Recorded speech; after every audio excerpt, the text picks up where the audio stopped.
คอยสังโยมื้อนี้เขามีของดีจะมาให้สาวนามาเบิ่งนำกันเนาะสิ่งประดิษฐ์ในการหวานเขาก็แล้วกันเนาะอ่ะมันจะเป็นแถวเด้อเป็นแถวเอาความห่างคอยเห็ดประมาณ20เซน22เซนเด้อทุกคนเด้อประมาณนี้มาเบิ่งวิธีการใช้งานเขาจะแบบนี้แล้วก็ถอย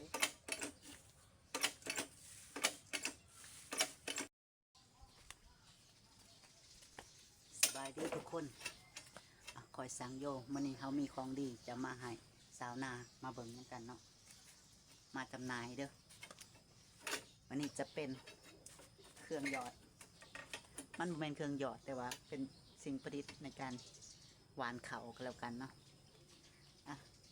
มันจะเป็นแถวเด้อเป็นแถ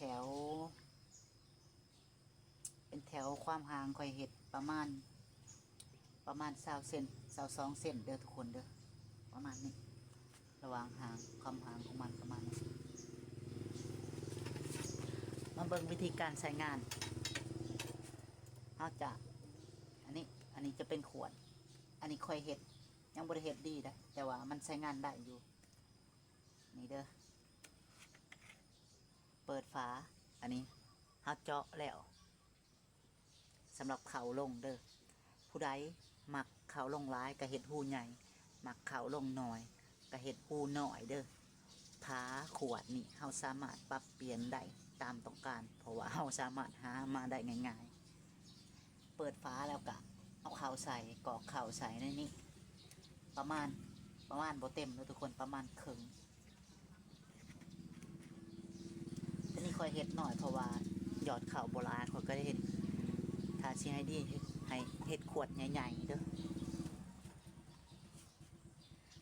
วิธีการใส่งานกับประมาณนี้เด้อหลังจากที่เอาเข่าใส่เนาะนี่เอาก็จะแบบนี้แล้วก็ถอย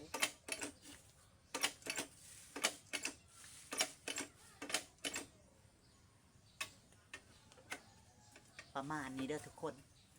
วิธีนี้จะเป็นการดีกว่าหวานเนาะดีกว่าหวานเขาแบบหวานไปมันบอกเป็นแถวเป็นยังอันนี้มันจะเป็นแถวแล้วก็เป็นก้อเนาะเป็นก้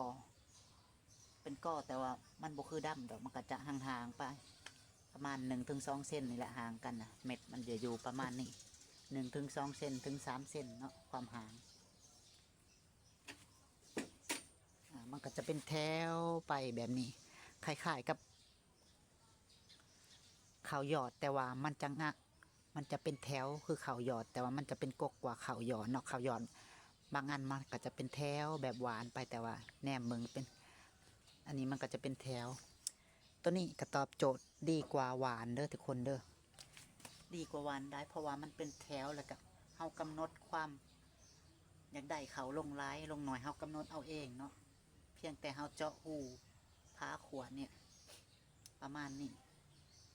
ตัวนี้คอยเจาะนี่ลงประมาณ10-15 เมตรเด้อตัวนี้โอเคถ้าผู้ใดหมักเขาลงร้ายก็ใส่ร้ายแต่ว่าคอยเอาประมาณ10-15นี่เผื่อมันบ่ออกน้ำเผื่อ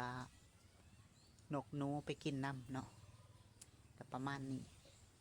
ถ้าจะให้มันงามเนาะถ้ามันออกคักบ่มีนกมีหนูมากินประมาณ5-6 เม็ด7-8 เม็ดประมาณนี้โอเคเลยเด้อก็ประมาณนี้เนาะสำหรับผู้ใดสนใจเด้อสำหรับผู้ใดสนใจเนาะอันนี้300,000 กีบเด้อทุกคนเด้อคอยเห็ดพร้อมใส่งานถ้าผู้ใดอยากได้เขาก็จะขายไปเลยแล้วจะเห็ดเอาใหม่ตัวนี้บ่ได้ตั้งใจจะเห็ดขายแต่ว่าเอามาบอกเผื่อมีคนสนใจเนาะมันเห็ดบ่ยากมันเห็ดง่ายแต่ว่าบางคนอาจจะบ่สะดวกที่จะเห็ดเด้อถ้าผู้ใดบ่สะดวกที่จะเห็ดก็สามารถซื้อไปได้อันนี้ขายในราคา300,000 กีบพร้อมใส่งานจัดไปทุกคนตอนนี้เขายังหวานเขาได้หยอดเขาได้มีแต่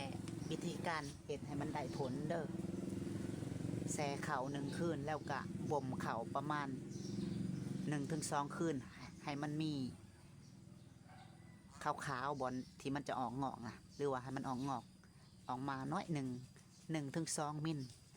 แล้วเฮาไถนาขาดถ้าใช้ดี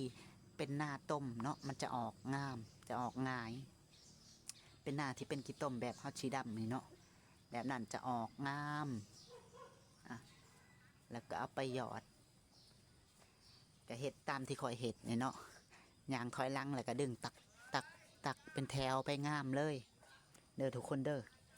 แล้วก็ถ้าเป็นหน้าพงก็ใช้วิธีการเดียวกัน แต่ถ้าใช้ดีให้ขาดกบนำเนาะเพราะบางเทื่อดินมันอาจจะแห้งเกินไปแล้วเห็ดให้เขาบ่ออกได้เนาะประมาณนี้เด้อโอเคหวังว่าคลิปนี้จะมีประโยชน์เนาะสำหรับผู้ใดที่คิดว่ามีประโยชน์ก็ฝากกดติดตามกดไลค์กดแชร์ให้สร้างโยในเด้อทุกคนเด้อ